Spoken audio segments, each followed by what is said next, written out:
नमस्कार दोस्तों, मैं पुलकित मोहन सिंगला। स्वागत है आपका हमारे चैनल में। दोस्तों, आज हम एक श्राप के विषय में बात करेंगे। इस श्राप का नाम है the curse of the cat. ये बिल्ली का श्राप है, एक टोटका है जिसके विषय में हम बात करेंगे, जो बहुत पहले हुआ था। ये हालांकि बहुत लोग जो काफ़ी लोग हिंदुस्तानी अपने आप को कहते हैं, बल्कि और ऑकल्ट के विषय में नॉलेज नहीं रखते हुए ये कहते हैं कि नहीं, इंडिया में ही होते हैं सब चीज़ें, तो बाहर तो सब कुछ एडवांस है, बाहर तो नहीं होता है। जबकि विदेशों में हिंदुस्तान से ज़्यादा टोने टोटके होते हैं। जस्ट बिकॉज आपके पास नॉलेज नहीं है, ज्ञान नहीं है, तो आपको इस विषय में कुछ मालूम नहीं है, तो आप सोचते हो यहाँ नहीं होता। इंडिया तो कह लो कि खजाना है ऑकल्ट का, पर जो दुनिया है, अब्रॉड है, वहाँ पे भी ऐसे ऐसे केसेस होते हैं अकल्ट के कि आप सोच भी नहीं सकते। तो इसी तरीके से ये काफ़ी फेमस जो है कर्स ऑफ कैट है, जो है आप इसको नेट पे भी सर्च कर सकते हैं, आपको मिल जाएगा। इट्स नॉट अ स्टोरी के मैं बना रहा हूँ। आप नेट पे गूगल करेंगे कैट कर्स तो आपको इसके विषय में जानकारी भी मिलेगी। ये कर्स जो है ये 1967 की बात है। अर्जेंटीना क्लब हुआ करता था फुटबॉल का, तो उन्होंने क्या जो है इंटरकॉन्टिनेंटल कप जीता था। एंड उनकी जीत से इतने ज़्यादा उनके जो राइवल्स थे, इंडिपेंडेंटी क्लब था दूसरा जो उनका राइवल था, वो इतने ज़्यादा दुखी हो गए थे कि उन्होंने उस क्लब को सबक सिखाने का सोचा। तो उन्होंने क्या किया, उनके फैंस ने जो स्टेडियम था वहाँ पे, जो क्लब का स्टेडियम था, उसमें चुपचाप क्या किया, 7 बिल्लियों को गाड़ दिया, काली बिल्ली को गाड़ दिया, उनकी डेड बॉडीज़ को। एंड उसके बाद से अर्जेंटीना रेसिंग क्लब का बुरे दिन होने शुरू हो गए। जहाँ वो इंटरकॉन्टिनेंटल कप जीत के चुके थे, उसके बाद वो निरंतर हारते रहे, लगातार वो हारते रहे हारते रहे हारते रहे। तो शुरू में तो किसी ने नहीं ध्यान दिया इस चीज़ पे कि भाई टोटका हुआ बाय ये, क्योंकि बहुत लोग हैं ज़्यादा प्रैक्टिकल, ज़्यादा साइंस बनते हैं, ज़्यादा लॉजिकल बनते हैं। तो उन्होंने कहा नहीं, ऐसा नहीं हो सकता कि उस वजह से हो रहा होगा, ये है वो है। पर जो फैंस थे अर्जेंटीना क्लब के, उनको ये हार बर्दाश्त नहीं हो रही थी। उन्होंने कहा कि कहाँ हमारी जीतने वाली टीम, और कहाँ जब से ये इंडिपेंडेंटी के क्लब के फैंस ने 7 बिल्ली गाड़ी हैं, उसके बाद से जो ये उल्टे दिन लगे हैं हमारे क्लब के, ये तो कहीं ना कहीं उस टोटके से लिंक्ड है। ज़रूर उस टोटके के कारण ही हो रहा है कि जीतने वाली टीम अब हार रही है, लगातार हार रही है, बुरी बुरी हार हार रही है। ऐसा क्यों हो रहा है? तो उन्होंने सोचा कि हम ही इसका कोई ना कोई सॉल्यूशन निकालेंगे। तो 1 लाख जो है फैंस इकट्ठे हुए और उन्होंने स्टेडियम खोदना शुरू किया कि हम उन बिल्लियों की लाशों को निकालेंगे। सक्सेसफुली वो 6 लाश निकाल पाए, पर 1 लाश नहीं मिली बिल्ली की, क्योंकि 7 बिल्लियां गाड़ी गई थी, 6 तो निकल गई, 7वीं नहीं मिली। तो भी वो कर्स काम करता रहा, वो टोटका काम करता रहा और वो हारते रहे। 2001 में जो है वो आखिरी बिल्ली निकाली गई। नए कोच आए, उन्होंने कहा मैं उस बिल्ली को जो लास्ट बची है निकाल के छोड़ूंगा। सारा क्लब खुदवा गिरा, वो लास्ट बिल्ली भी निकल गई। उसके निकलते ही उसी साल वो अर्जेंटीना रेसिंग क्लब मैच को जीत गई। 35 साल बाद उन्हें जीत हासिल हुई, और 35 साल तक उस टोटके ने उनको हराए ही रखा, उनको जीतने नहीं दिया। तो आप खुद सोचिए कि टोने टोटके जो होते हैं, जो श्राप होते हैं, जो ब्लैक मैजिक होते हैं, ये कितने ज़्यादा असरदार होते हैं। हमारे जीवन में भी जब हार होती है, हम खूब मेहनत करते हैं, तरक्की नहीं होती। हम कहाँ बहुत तरक्की कर रहे थे, थोड़ी सी मेहनत करते थे, अब हम वो लोग हैं, वही वो सामने वाला बंदा है, पर वो बंदे के बोली बदल गए, हमारे वही काम नहीं बन रहे, हमारा वही व्यवहार लोगों को पसंद नहीं आ रहा जो पसंद आता था। वही, वो कहते हैं ना, वही अर्जुन वही बाण। मतलब हम कितने ही अब जो है हम जतन कर रहे हैं, हमें नहीं मिल रही कामयाबी। क्यों? हो सकता है कहीं ना कहीं किसी ने कोई शरारत करी हो, किसी ना किसी तरीके का ब्लैक मैजिक किया हो, जो हमारे को फ़ायदे नहीं हो रहे। बहुत लोगों की प्रॉपर्टीज़ इसी तरीके से ख़राब कर दी जाती हैं ताकि वो उनको ना फ़ायदा दें और वो औने पौने दाम बेच के निकलें। बहुत से लोग मकान में आते हैं, ख़रीदते हैं, बर्बाद होना शुरू हो जाते हैं। क्यों? किसी के मकान में कोई नेगेटिविटी है, किसी के में कोई। एक केस आया था मेरे पास जिसमें एक मकान के अंदर डेड बॉडी थी, कब्र थी। जब मकान खोदा, डीपीसी वगैरह नई फाउंडेशन डालने के लिए, ऑलरेडी पुराना मकान बना हुआ था, तोड़ा, फाउंडेशन के लिए जब खोदा तो उसमें अंदर कब्र निकली। तो उस इंसान के बेटे ने उसे कहा इसमें तो कब्र निकली है, इसको बेच देते हैं। उसके बाप ने कहा ये सब बेकार की बातें, मैं इन्हें नहीं मानता। वो नहीं माना, उसने वो कब्र हटाई और फाउंडेशन डाल के मकान उस पर नया बना लिया और उसमें शिफ्ट हो गया। जब उस बेटे की बहू आई, सुहागरात वाली रात थी, वो जो कब्र में स्पिरिट थी, जो जिसको कब्र तो आपने हटा दी, पर जो स्पिरिट वहाँ पे रहती थी, वो स्पिरिट उस बहू पे चढ़ गई कि ये अब मेरी पत्नी है, मैं तो अब इसका पति हूँ, मैं तो इसका शोहर हूँ, और उनका जीना हराम हो गया।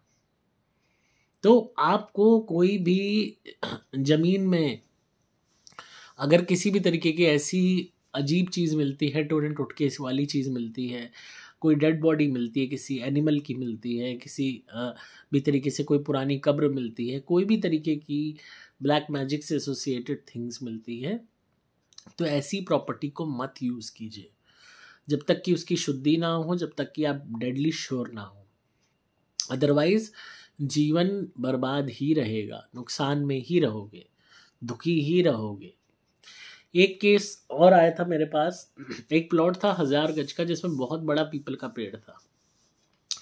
बहुत लोग उस प्लॉट को छोड़ देते थे कि भाई बहुत बड़ा पीपल का पेड़ है, कौन इसे काटे। बहुत लोग कहते थे अरे ऑर्थोडॉक्स है, ये है, वो बेकार की बातें हैं, हम लोग तो साइंस भक्त हैं, हम ओवर मॉडर्न हैं, हम नहीं मानते, we are foreigner types, we are NRI, इस तरह उसने भाषा मारी। एंड वो वाला जो प्लॉट था ले लिया, क्योंकि वो सस्ते में बिक रहा था, बिकॉज बहुत लोगों ने पीपल के डर के मारे रिजेक्ट कर दी, क्योंकि पेड़ छोटा नहीं था, बहुत वयस्क था पूरा, मतलब ये कह लो अच्छी हाइट उसने ले रखी थी, जड़ें भी उसकी अच्छी थी। तो जब वो ले लिया, उस पीपल के पेड़ पे रेगुलरली लोग अपने उतारे कर करके जाते थे, क्योंकि काफ़ी टाइम तक वो प्लॉट पड़ा रहा है ऐसे ही। तो वो ले लिया, पेड़ कटवा दिया, पेड़ कटवा के भाई साहब उसमें जो है NRI जो थे, बनाया मकान, शिफ्ट हो गए, करोड़ों रुपया लगाया। जब वो उसमें शिफ्ट हो गए, उसमें आते ही उनके बच्चे का एक्सीडेंट हो गया, बच्चे की डेथ हो गई। एंड उनका मकान जो है वो रहते रहे उसमें, लॉसेस में आते रहे। 10 साल, 15 साल, 20 साल वो रह लिए, खूब उन्होंने लॉस भुगता, खूब चीज़ें बर्बाद हुई उनकी। एक टाइम ऐसा आ गया कि अब सर्वाइवल की बात आ गई, तब उन्होंने उस मकान को बेचा एंड औने पौने दाम में बेचा, पैसे इकट्ठे करे और वो वापस फॉरेन कंट्री भागे और वहाँ जाके अब छोटा सा डिपार्टमेंटल स्टोर चला रहे हैं। और कहाँ यहाँ पे जब यहाँ पे आए थे बाहर से, तो फैक्ट्रियाँ डाल ली थी, वहाँ से पैसा डॉलर्स में कमा के लाए थे, 1000 गज का प्लॉट लिया, कोठी बनाई, सब वो किया। पर उन्हें ये सुपरस्टिशन लगा कि ये सब चीज़ें बेकार हैं, एग्जिस्ट नहीं करती, ख्याली बातें हैं, झूठ है, ये है, क्योंकि आपको ये सब टीवी में दिखाया गया है, फिल्मों में, टीवी में इसको काल्पनिक दिखाया गया है। हकीकत आपको अब कभी नहीं बताई जाती, क्योंकि हकीकत आपको बता दी जाएगी तो आपकी कॉन्शियस के साथ साथ सबकॉन्शियस जागृत हो जाएगी। आप गलत करने से डरोगे, आपका विश्वास भगवान के प्रति बढ़ जाएगा। अगर आपका विश्वास भूत प्रेतों के प्रति बढ़ा तो ईश्वर के प्रति भी बढ़ेगा, क्योंकि जब आत्माएं हैं तो उनका परमपिता भी है। और जब आप देखोगे कि मरने के बाद ये फेट होता है आत्माओं का, धक्के खाती डोलती हैं, बिना शरीर के तंग होती हैं, तो आपके अंदर एक डर पैदा होगा कि भाई हम किसी के साथ गलत ना करें, कहीं हमें भी प्रेत ना बनना पड़े, कहीं हमारा हशर भी ऐसा ना हो जाए। तो वो जब डर पैदा होगा तो आप अच्छे कर्म करोगे। वो चीज़ें सोसाइटी नहीं चाहती, वो चीज़ें नहीं चाहते कि हों, इसीलिए आपको गलत सीख दी जाती कि ये चीज़ें नहीं होती, बेकार की वो है, सुपरस्टिशन है। अगर इतना सुपरस्टिशन है, अगर आत्माएं नहीं होती, तो जब आपका घर का कोई मरता है तो उसकी आत्मा की शांति के लिए क्यों पाठ कराते हो? आत्मा तो होती नहीं है, फिर उसकी काहे की शांति? शरीर था, खत्म हो गया, जला दिया या दफना दिया या फूकाए, खत्म बात। फिर उसकी निमित्त कपड़े किस लिए दे रहे हो? शरीर ही तो था, आत्मा थोड़ी थी उसमें। क्यों उसकी आत्मा की शांति के लिए पाठ करा रहे हो? क्यों उसकी ये बोल रहे हो? कहते हैं ना RIP, rest in peace, may soul rest in peace, क्यों बोल रहे हो? किसने पीस में रहना है जब कोई है ही नहीं अंदर? तो आपको पता है कि आत्मा अंदर थी, वो निकल गई है, ये शरीर है जो सिर्फ एक मशीन है जिसको छोड़ के निकल चुकी है आत्मा, और अब शरीर को आपने दफना दिया। एंड यू नो कि देयर इज सम सोल जो ब्रह्मांड में है, तभी आप उसके निमित्त दान करते हो, तभी आप पंडितों को खाना खिलाते हो, तभी आप दान दक्षिणा देते हो। संस्कार भी करने जाते हो शमशान में, तो जो जलाने वाला पंडा होता है वो पैसा मांगता है, कहता है शाम को रोटी खिलाऊंगा इसको, उसका पैसा दे। किस लिए कहता है? क्योंकि प्रेत आत्मा वहीं होती है। तेरामी क्यों की जाती है आत्मा के लिए? ताकि वो पूर्णतः अपने इस चंगुल से छूट सके। क्यों पाठ किया जाता है गरुड़ पुराण का? फिर ये सारे रिचुअल्स बंद कर दो अगर आत्मा नहीं होती तो। फिर तो नीड ही नहीं है। मशीन थी, खत्म हुई, बाहर फेंक दी। जिस तरह आपके घर में कोई ऑब्जेक्ट होता है, कंप्यूटर खराब हुआ, बाहर फेंक दिया। आप कंप्यूटर की आत्मा की शांति के लिए तो कुछ नहीं करते, because you know that is just a non living object, उसके अंदर कुछ भी नहीं है। पर ह्यूमन बीइंग ही एक ऐसा वो है टेंजिबल प्राणी जिसके अंदर एक चीज है ऐसी स्पार्कल कर रही है, जिसके बिना ये बॉडी जो है एक नॉन लिविंग ऑब्जेक्ट है। ये लिविंग तब है तब जब हम इस शरीर के अंदर हैं। तो हर चीज एग्जिस्ट करती है, पर क्योंकि लोगों के पास ज्ञान नहीं है, ज्यादा मॉडर्न होने का दिखावा करते हैं, दुनिया के आगे अंग्रेज बनते हैं, और जबकि ये नहीं जानते कि फॉरेन कंट्री में इतने ब्लैक मैजिक होते हैं, इतने टोटके होते हैं कि आप सोच भी नहीं सकते। क्योंकि आपने वो लाइन देखी नहीं है, आपको जीरो नॉलेज है उस विषय में, जीरो, माइनस में बल्कि। क्योंकि मैक्सिमम लोगों की नॉलेज कहाँ से आती है? बॉलीवुड की हॉरर फिल्मों से, जो काल्पनिक ज्ञान से भरी हुई होती हैं, हंसी मजाक से भरी हुई होती हैं, बकवास स्क्रिप्ट से भरी हुई होती हैं। वो देख के आपने नॉलेज ली है हॉरर के विषय में। भूत प्रेतों का ज्ञान आपको फिल्मों से मिला है। असल जिंदगी में आपको किसी ने ये नॉलेज नहीं दी, क्योंकि किसी को पता ही नहीं है। जिसको होता है वो उसको फील कर सकता है। जिस तरीके से हवा को आप फील करते हो, सुगंध को आप फील करते हो, दर्द को आप फील करते हो, आपका दर्द आप ही फील कर सकते हो, दूसरा उस इंटेंसिटी का दर्द फील नहीं कर सकता। इसी तरीके से जिसको ये रोग होता है वही फील कर सकता है। जिसके ऊपर ब्लैक मैजिक होता है वही उस तड़पन को फील कर सकता है। दूसरा बंदा उसका अंदाजा भी नहीं लगा सकता, अनुमान भी नहीं लगा सकता। तो आज मैंने इसीलिए आपको इंस्टेंस ये दिया, और ताकि आप इस बात को समझें कि ये चीज़ें होती हैं, ये वर्क करती हैं। लोग बर्बाद हुए हैं, लोगों के धंधे भी खत्म हो गए हैं ब्लैक मैजिक के शिकार से। स्पिरिट्स छोड़ दी जाती हैं, उनका काम ही ये होता है कि फैक्ट्री वाले को रिक्शे वाला बना दो। और वो बाकायदा स्पिरिट्स इस चीज़ की कन्फेशन करती हैं कि मैंने ये काम किया क्योंकि इस काम के लिए मुझे बोला गया। आपसे जलने वाले ऑटोमेटिकली पैदा हो जाएंगे। अच्छे कपड़े पहनने शुरू कर दो, बढ़िया गाड़ी ले आओ, अच्छा मकान बना लो, दुश्मन ऐसे मिलेंगे बरसाती मेंढक की तरह। नौकर दुश्मन बन जाएंगे सबसे पहले, फिर दूसरा रिलेटिव दुश्मन बन जाएंगे, तीसरा पड़ोसी बन जाएंगे, चौथा दिखावे के आपके मित्र बन जाएंगे, पांचवा ससुरालिया बन जाएंगे, छठे आपके बहन भाई शादी हो जाने के बाद बन जाएंगे। तो आप पूरी तरीके से हर जगह से गिरे हुए हो। दांतों तले जीभ की तरह रहना पड़ता है। थोड़ा सा भी इधर उधर हुए तो दांत के नीचे जीभ आ जाएगी। तो ये दुनिया जितनी इजी दिखती है उतनी है नहीं। बहुत सी चीज़ें होती हैं और इतनी होती हैं कि आप सोच भी नहीं सकते। बाबाओं के पास लोग अपनी परेशानी लेके नहीं जाते, दूसरे को परेशान करने के लिए जाते हैं। अपनी परेशानी के लिए पैसा नहीं खर्च करते, पर दूसरे को बर्बाद करने के लिए लाखों रुपए खर्च करे जाते हैं। And it is a bitter reality.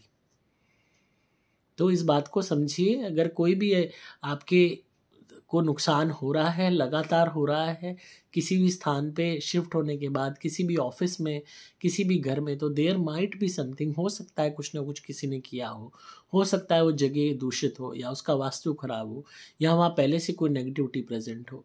कोई भी ऐसा इशू हो सकता है जो आपको पनपने नहीं दे रहा। तो उसका निवारण कीजिए और अपनी ज़िंदगी को बेहतर बनाइए। कई दफ़ा हम निवारण नहीं करते। अब जैसे अभी ये केस मैंने बताया, 35 साल तक उन्होंने परवाह नहीं की।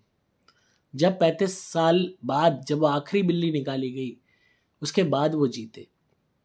उससे पहले उस दौरान जब वो बार बार हार रहे होंगे, कितनी उन्हें हताशा हुई होगी, कितना उन्हें बेइज्जती फील हुई होगी, कितना उनकी जो है मतलब वो दिवालियेपन पे आ गए थे। ये उनका हाल हो गया था। और उसके बाद भी उन्हें समझ नहीं आई। वो तो उनके फैंस थे जो इतने फिक्रमंद थे अर्जेंटीना रेसिंग क्लब के, कि 1 लाख फैंस इकट्ठे हुए उन बिल्लियों को खोजने के लिए, और उन्होंने 6 बिल्लियों की लाशें निकाल ली। 7वीं बिल्ली की लाश उस नए कोच ने निकाल ली, इसी फिक्र में कि नहीं तो ये हारते ही रहेंगे, बिक जाएंगे, ये पूरी तरह बैंकरप्ट हो जाएंगे। और 7वीं बिल्ली की लाश निकालते ही उसी साल वो जीत गए। तो इतना बड़ा कोइंसिडेंस तो नहीं हो सकता ना। तो इस बात को समझिए और इसकी गंभीरता को समझिए। अगर आप लगातार हार हो रही है आपकी, आप लगातार बर्बाद हो रहे हैं, नुकसान में जा रहे हैं, तो हो सकता है कोई नेगेटिविटी हो। आप कुछ टाइम इस चीज़ के ऊपर मंथन कीजिए और इसकी रेमेडीज़ की तरफ सोचिए। आप हमारी धुनी मंगाइए, सुपर स्पेशल एक्स्ट्रा मंगाइए, इसको जलाना शुरू कीजिए, कुछ टाइम देखिए। अगर थोड़ा सा भी आपको बेनिफिट होना शुरू हो जाता है तो समझ जाना कि कोई ना कोई गलत चीज़ थी जो अभी तक आपके काम को रोक रही थी। क्योंकि हम जब धुनी देते हैं, जब वो धुनी आती है, तो कोई भी अगर गलत ऊर्जा बैठी होती है तो उसको बैठने नहीं देती, उस स्थान से भगाने के काम में लग जाती है। और जैसी ही गलत ऊर्जाएं आपके स्थान को छोड़ेंगी, आपके तमाम रुके हुए काम पूरे होने शुरू हो जाएंगे। तो ज़रूर इसको ट्राई कीजिएगा। और आपको वीडियो कैसी लगी ज़रूर बताइएगा कमेंट्स में। लाइक कीजिए, शेयर कीजिए चैनल को, ताकि आपको ज़्यादा से ज़्यादा नॉलेज मिल सके। धुनी के लिए या प्रोटेक्शन लॉकेट के लिए आप सिंपली मोबाइल नंबर 8130333100 पे व्हाट्सएप मैसेज कर सकते हैं। नंबर दोबारा बोल रहा हूँ, 8130331007। मैं हूँ आपका दोस्त पुलकित मोहन सिंगला।